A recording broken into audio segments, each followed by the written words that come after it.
Hi, and welcome to the Passionistas Project podcast. We're Amy and Nancy Harrington. If you enjoy listening to the show, please consider becoming a patron. Just a small donation of $1 a month can help us keep the project going, and you'll get rewards like buttons, access to premium content, and invites to Passionistas Project events. Today we're talking to Erica Wright, founder of UFirst, Inc., a charitable organization dedicated to serving the homeless with the basic necessities in an effort to restore their dignity to lead a healthy and whole life. So please welcome to the show, Erica Wright. Hi, thank you guys so much for having me. I am just excited to be here, excited to talk about what we're doing with UFirst and our journey of homeless love. What are you most passionate about?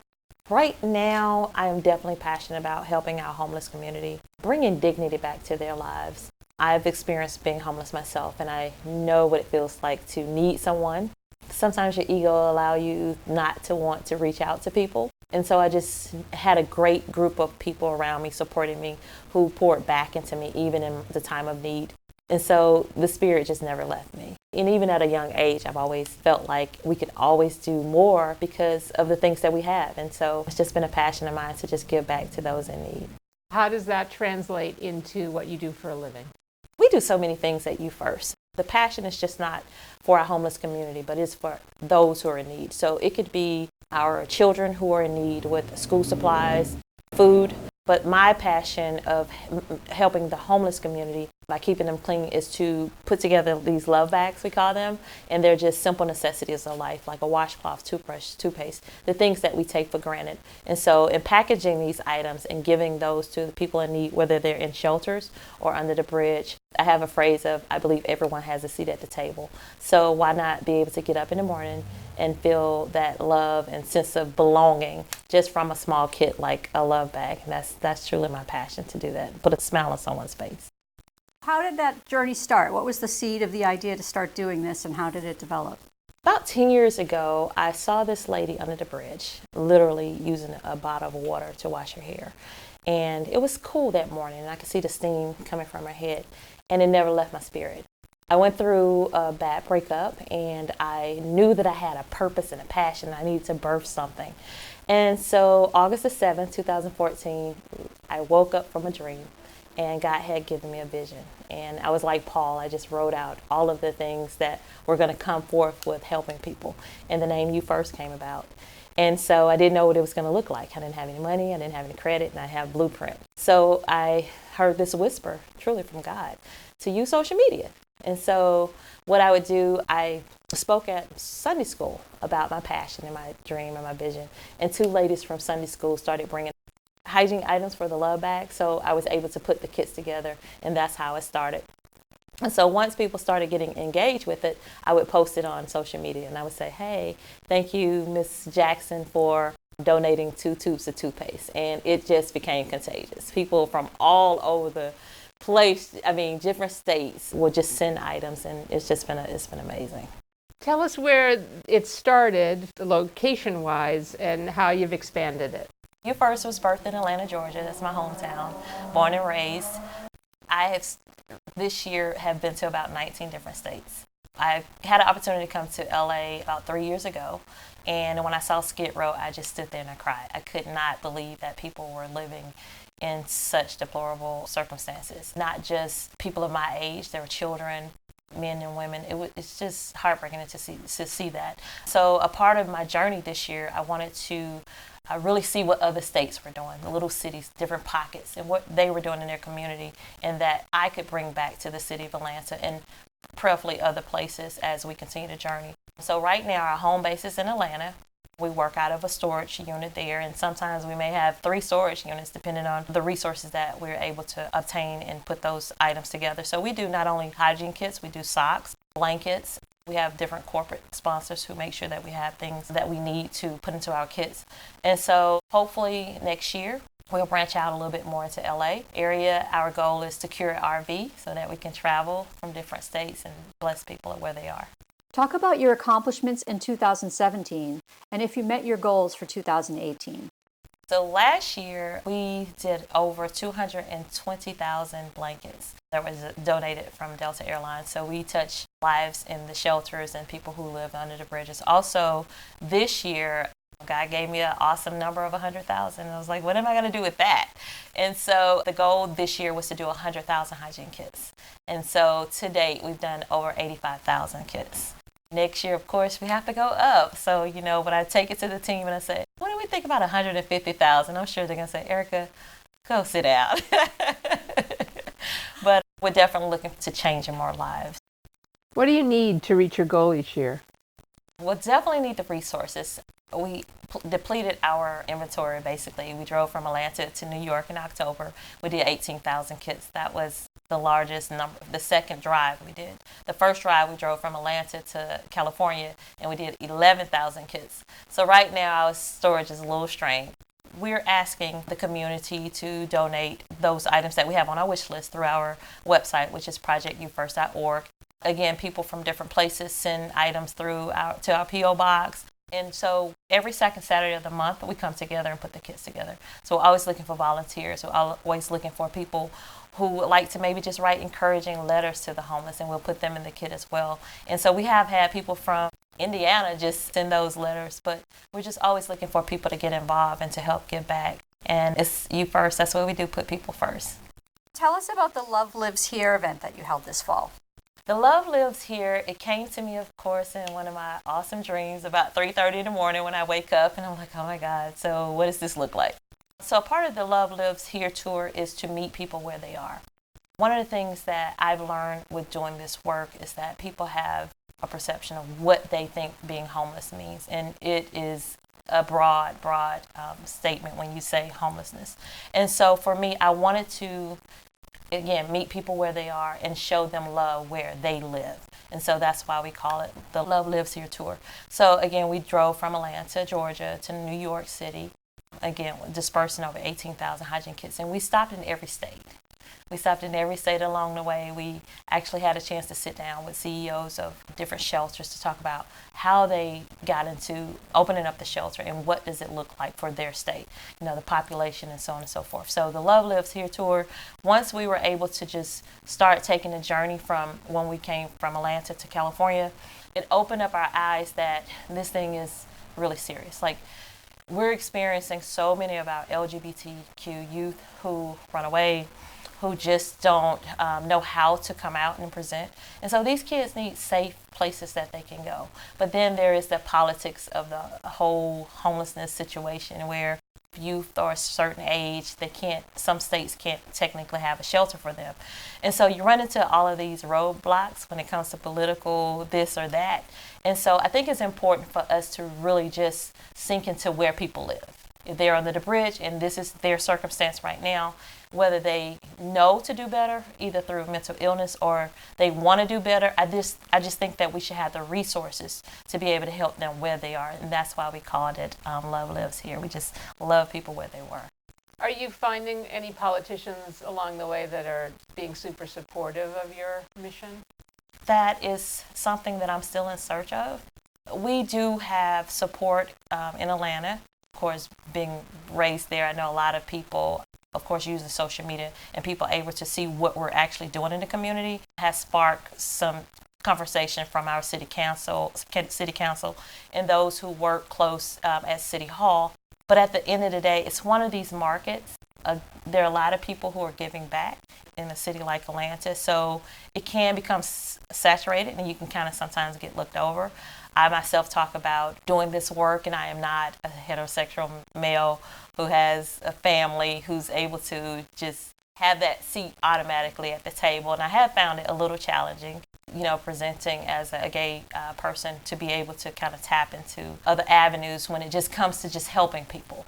And so I would like to see a little bit more support, not just in the homeless communities of the shelters, but those people who are actually the grassroots organizations who are out on the ground, who are out here every day making sure people are fed and have the simple necessities of life. So, of course, I would love to see more politicians get involved in this effort to help people get off the streets. Would you ever get into politics yourself? It was funny, I was just talking about that yesterday. I don't know, but I do know when I started this, I didn't know what it was going to look like. Now that I'm in it to win. And I believe that we all have a fight in us to whatever your justice is, whatever that is. And so I won't rule it out. Let's just say that I won't rule it out. But I will, if there's something that I'm considering doing, I would love to be able to do it from the standpoint of from where the people are, from the not the inside out, but the outside in. And I think that that's what's missing right now in America. We have a lot of politicians that are working this way and not understanding what the people need and hearing the voices of the people. And I think if that was something I would consider, I would start that way. So you said you're in it to win it. So what would winning look like to you? Winning to me would look like every homeless person that I've ever seen or would like to come off of the street, that they would have a place to do that. And oftentimes, just doing this work this year with the Love Lives Here tour, going to different places, we were able to have conversations with different people. We're talking about doctors and lawyers, and we're talking about nurses, we're talking about students. And so there's no face to it. It's not about race, it's not about your gender, it's not about your sexual orientation. It is just that your misfortune, or, we're just talking about the fires here in LA. These people now are homeless. The work that we're doing right now is to support people where they are. So in it to win it for me, it's not where somebody can tell me what I can and can't do.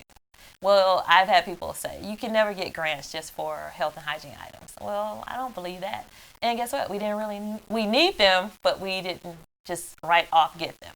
But to tell me that I can't do something when I see people who are living in situations that a lot through no fault of their own. So what's happening is, am I supposed to tell someone that you have a bite that I don't have Neosporin for you, or that you need something, you're hungry and I don't have food for you? So I believe that just having someone to be able to give those people who are experiencing homelessness what they need, that's my fight. So I want to win at helping them get exactly what they need, where they are. And I won't allow people to tell me that it can't be done, because in the last 4 years, we've been able to do it and do it with no grant money. So I'm definitely in it to win. What can your average person do to help the homeless? And also, what do we need the politicians to do? What changes need to happen?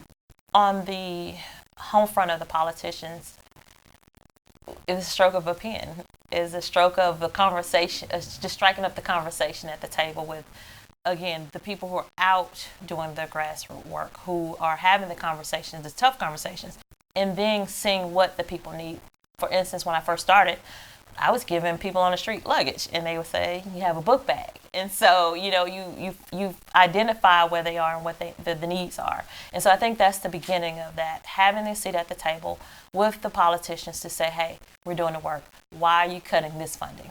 Also, we have a lot of children who go to school who are homeless. We have to start there as well. If you have kids that are coming and they're not able to eat, they don't have proper school supplies, all of that trickles down back into the homeless community growing because of education, because of lack of jobs, because of this. And all of that starts with the politicians at the table.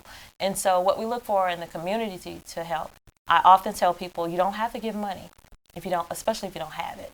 But just that if I'm making a sandwich in the morning, maybe you'll make 2, or you'll cut off a section of that and just have it on the seat. And if you encounter someone, just politely ask if they would like something to eat, or you can do hygiene kits on the front of your seat, socks, nutritional bars. And that's another part about what we see in the homeless community. Because they don't get what they need, we see a lot of people who are suffering from diabetes, mental illness, and they're not getting the medication that they need. Just as simple things as maybe clean needles for diabetics. And so again, all of that plays a part of someone being whole and healthy so that they can be productive citizens and to get back into society. And it can just start with a hygiene kit, because if you're not able to groom yourself, then the trickle-down effect of your health can just be something that, and it even prolong your ability to get off of the streets and into society. We're Amy and Nancy Harrington, and you're listening to the Passionistas Project podcast and our interview with Erica Wright. Visit projectufirst.com to learn how you can get involved with her mission to help the homeless. Now here's more of our interview with Erica. You mentioned that you've had your own experiences being homeless, but what have you learned about a lot of the people that are on the streets that either has surprised you or might surprise people listening? I never thought in a million years that I would tell that story. I came from a great home, 2 loving parents, sisters and brothers.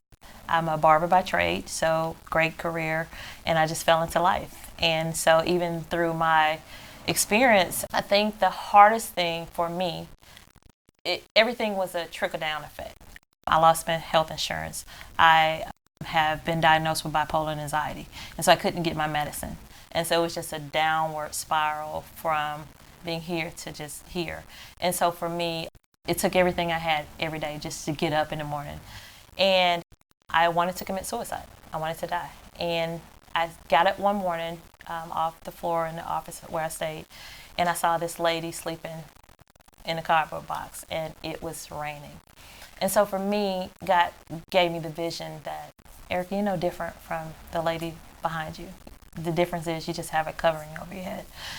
And so in having different conversations with different people, knowing my own struggle with mental illness, I would say probably 95% of people who are on the streets have some type of mental disability. I think for me, just anyone with a normalcy about themselves and have to experience certain things will at some point have some battle depression or something like that. And so just having conversations with those people who are in need, you see through that. You see through that wall, you see through that barrier, because it was you. It was your story. It might not have been this, it might have been that. But at the end of the day, you can kind of resonate with where they are. And that's how you want people to see you as a person, and not your experience of you're just not defining your location of where you live. And so it is very hard to see people who are not able to articulate what they need and where they are based on their mental status. And so this is, again, where we need the politicians to come in and have that tough conversation. So how do we get someone off the street who has mental illness? How do we identify it? And how do we not cross that red tape to what we can and cannot do?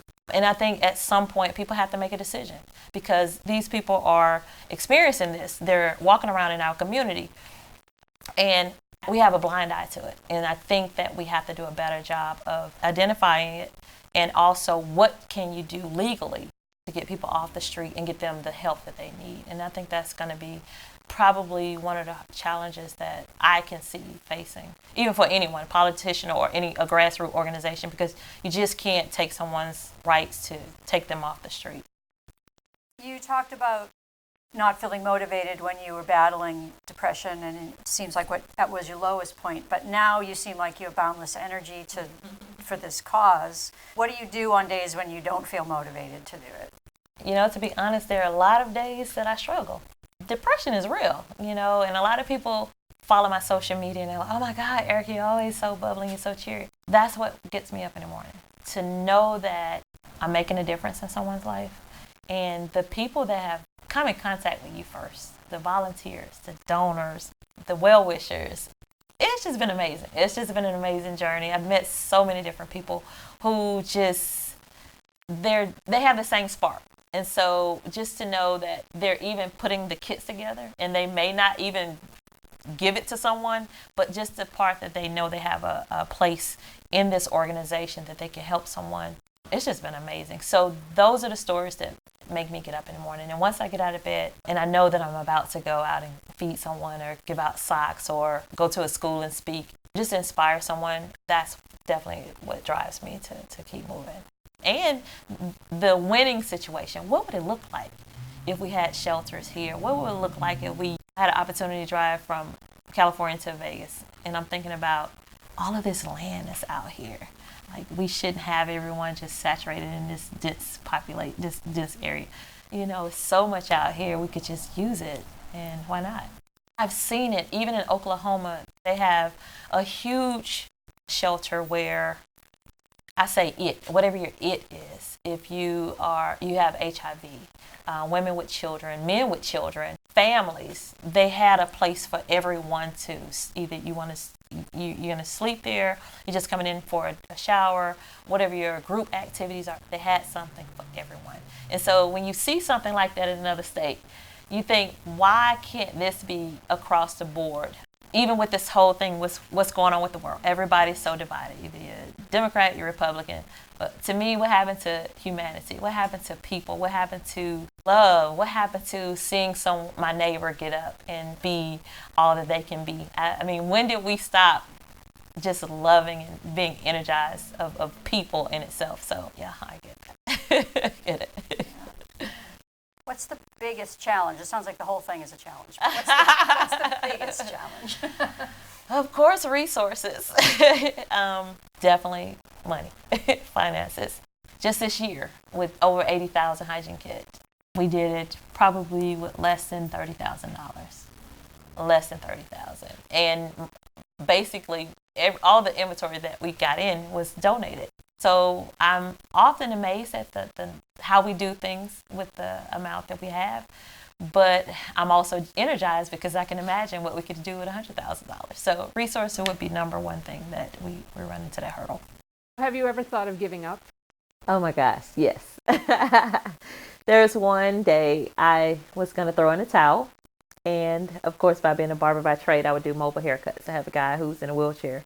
And so this particular morning, I was like, I'm just done. I'm done. So he wrote me a check and I left. And I had $20 in my pocket.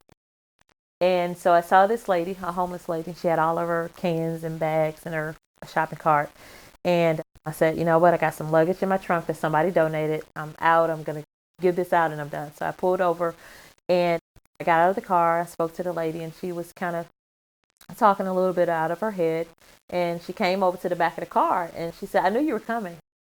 And I said, excuse me? She said, I knew you were coming. She said, you know, somebody stole my luggage last week. And I was like, thinking to myself, no, I don't even know you. And so I started to cry because when I opened the trunk, I had the luggage. And so it was as if God had sent an angel to say to me, I have your back. And so right before I pulled off, the Holy Spirit told me to plant a seed and give her the $20. And I was like, no way, I got to get gas. I got to take care of this. I got to get something to eat. Da, da, da. And so I turned around and gave her the $20. And she looked at it and she kind of started talking out of her head a little bit. And she turned around to me and looked me in my eyes. And she said, when you get your 501c3, doors and windows will open up beyond anything you can imagine. And I knew then that was God's way of letting me know that I will always supply your needs and not to worry. Just keep doing what you're doing. And I cried, she cried, and I said, God, I'll never give up. I will never throw in the towel. So that was one of those incredible moments in my life. Never forget it. Never forget her. What's one lesson you've learned throughout the time doing this that really sticks with you? The lesson that I've learned is to be open. Never be closed off. There will be people that will come and help. There will be people that will come and pray with you and pray on you. And I'm still learning. Again, it didn't come with a blueprint. So I think my biggest challenge is because I don't have the business blueprint to go with it. I'm often asking a lot of questions, going to different seminars, trying to figure out how do we sustain this. It's not something that we're just doing for now. Definitely have a presence, not just in the city of Atlanta, California, but we want to go global. And so along with that, the challenge for me every day is just to dig into what I know and stretch my hands out a little bit to what I don't know. And so far, it's going pretty good. Can't complain. And what's been the most rewarding part so far? Oh my God. To see people's faces, conversations, they will never leave my spirit. I mean, I have so many different testimonies. I can't even begin at just one. I think the children definitely play a big impact on my heart. There's an innocence about a child, and there's a different innocence about children who don't know about student loans, who don't know about foreclosure.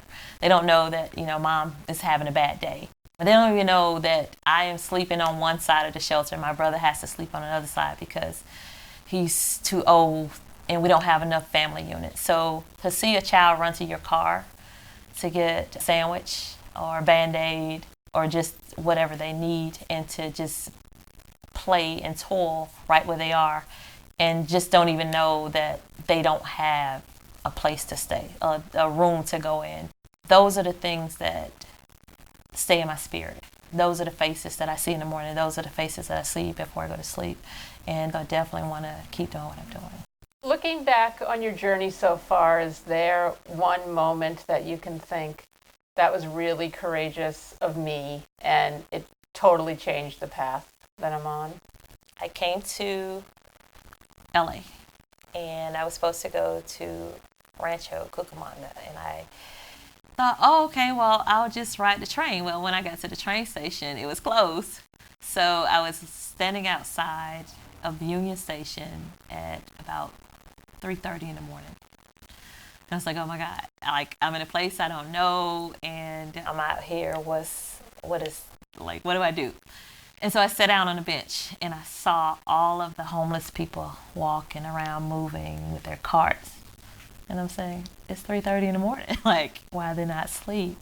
And it hit me how this whole community of people are maneuvering and being while we're asleep in our comfortable beds. And it just hit me like, this is real. Although it's a hygiene kit, it opened up the door for so many different avenues for me to see people where they are. And so the next morning, when I got myself situated, I had to come back through Union Station, and I saw the people laying in the park. So I often thought, I said, well, they were just up. And so a lot of times I would hear people say, well, they're lazy, they need to go get a job. Why are they sleeping in the middle of the day? Because they're up all night because of the abuse and being raped and molested. It's just so much that this community is embedded in and dwells in. And so for me to see that, and then to see them out open because they don't want anyone to mess with their belongings, because that's all they have. And so that morning was something that would never leave my spirit. And I know that it made an impact in my life to continue to do what I'm doing. You've mentioned your mom a couple times. Tell us about her and what lessons she taught you when you were young about what women could and couldn't do. Oh, wow. Well, my mom was a stay-at-home mom. And I just thought she was Superwoman. She could do everything. She could cook, and she took us to basketball practice, and she was also a giver. My family, every Thanksgiving and Christmas, they would adopt a family from Family Children's Services. And we would go and drop off the Christmas items, and I would go home and I would look up under my tree and I'm like, this is not fair. Like, how could I leave this lady and she has all these kids and I have so much. But my mom, her strength is incredible. She's 80 years old right now, but I still see her do things that a 20-year-old can do. But she has truly made an impact in my life to giving and opening up. And she's always taught us to be us and be givers, and just love people where they are. I love that about her. Have you had any mentors that have helped you grow UFirst into what it is now? I'm going to be real honest. I think the people that I met on a journey have all been a mentor in some form of fashion. I've met people who had their own businesses, to housewives, to men who were just saying, hey, let me help you pick that up. And so it sparks a conversation to something else. Oh, that's a great thing you're doing. This happened to me. And I think those stories are the ones that make an impact in my life. I do love the stories of the Tyler Perrys and people. I had an opportunity to meet Tyler Perry some years ago at the barbershop that I used to work in. He would come in and get a haircut. This was before he had any movies. And so he had a play and he would bring these tickets and he would give them to us. And I remember going to the play and I was like, that's okay. And then he stopped coming. I was like, oh my God, he used to come in the barbershop. So the stories that I hear about, like Tiffany Haddish, who slept in her car, I get it because I believe in the law of attraction. I believe in living your life with the intention and your purpose and your vision. So I could hear a little piece of her story in me when she talked about how she slept in a car outside of this mansion and said, I'm going to live there. And so I have a couple of things in my phone that I'm praying that will happen for me. But it starts with that, just that dream. What's your secret to a rewarding life? The secret is prayer. Prayer. I am definitely in love with God. That is my secret. I know that I could not have done the things without God, and the experience of the vision that He gave me. Just to be in this presence, to be sitting here right now talking about work, a passion of mine. Something that a lot of people don't take the chance to just step out on faith and do it. They're not willing to say, I'm going to give up, I'm going to sacrifice to do this. And so for me, prayer and just knowing that God would do it. Do you have a mantra that you live by? It is what it is, and I like what I like. And I don't like what I don't like. What advice would you give to someone who really wants to help but just doesn't know where to start? I would say do your homework. Do your homework, read, just kind of have a visual of what you would like to do, and then try it. Just do it. I'm always open to people who say, I can't do this. I can't come physically, but I can financially contribute. Okay, well, let's look at it differently. We don't just have to do monetary. You can do a gift card for maybe McDonald's that we can give to some kids who can have after school lunch or something like that. So it's so many different things. It's just really opening up the door, first of all, to let people know that they're welcome.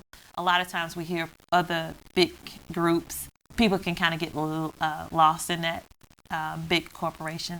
So they go and volunteer, but they don't get the fulfillment that they need.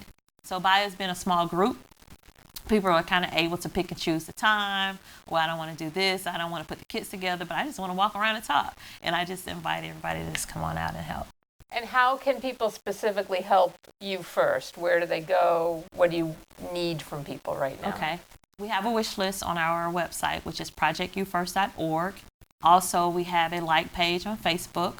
We have a group on Facebook called the Project UFirst. We're on Twitter, Project UFirst as well, and Instagram. Also, on the wish list through our website, you can, if you want to send items to us, or if you would like to buy like a gift card, all of those links are on there. And we're definitely in need of, again, the items that we have printed on there. Just coming off this last trip has depleted our inventory, so we could use those items. What are you proudest of in your journey so far? Connections, to see people connected, the people that I've met along the journey, and now they're connected. We're a family. The UFirst team is truly a family, and it's from different makeup of life. We often use different websites to get people to come from different corporate sponsors like Delta or CNN. The employees will come and then just take that one person and go back and say, oh my God, we did an amazing thing. We put 1,500 kids together last week, and we took them to the shelters. And so once they come, they interact with each other, and then they go exchange numbers. And also to see people use technology. Social media is free, and some are free. But if you use it in an effective way, it can be your best friend, or it can be dangerous on the opposite side. But I think social media and just being able to have a wide platform from people from different places, and then we're engaging as one. So I definitely love to see people come together. What's your definition of success? I'm still learning that, because sometimes I feel as if there's so much for us to do, and time waits for no one. And I believe that every day that we get up and we're able to breathe, we can do something different. So for me, success is every day. It's every day that you're able to get up and make a difference in someone's life. Do something. What did you learn today? And even as an adult, I was like, I don't know if I should have done that. But I think definitely everyday success is a successful story. Thanks for listening to the Passionistas Project podcast and our interview with Erica Wright. Visit projectufirst.com to learn how you can get involved with her mission to help the homeless. And be sure to subscribe to the Passionistas Project podcast so you don't miss any of our upcoming inspiring guests.